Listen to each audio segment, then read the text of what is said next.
এই জীবনে আমি কখনো কারোর সাথে সম্পর্ক খারাপ করি না।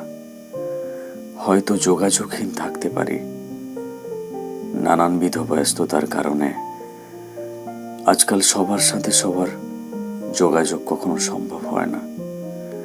কিন্তু যখনই কথাবার্তা কিংবা দেখা সাক্ষাৎ হয়, শেষবার যেমন সম্পর্ক ছিল সেখানেই থাকি। কিন্তু কেউ যদি বেয়াদবি করে কিংবা ইগনোর করে কিংবা তার পক্ষ থেকে সম্পর্ক নষ্ট করে এবং আমি যদি সেটা উপলব্ধি করতে পারি, বাকি জীবনে আর কখনোই সে সম্পর্কে ফিরে যায় না। দেখুন, যে মানুষটাকে আমি ভালোবাসি, শ্রদ্ধা করি, নিজের খুব আপন ভাবি, সেই ভালোবাসার মানুষটাকে কিভাবে মাথায় করে রাখতে হয় সেটা আমার খুব ভালোভাবে জানা আছে। আমি তার জন্য নিজের জীবন পর্যন্ত দিতে পারি।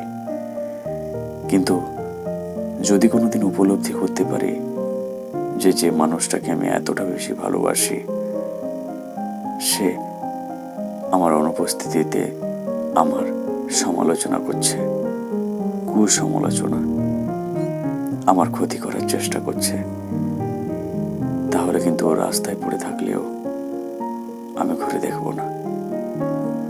আসলে কি বলুন তো, জীবনে কিছু থাক বা না থাক, আফসোস নেই, কিন্তু আত্মসম্মানটা অন্তত থাকুক, এটা নিয়েই বাঁচতে চাই।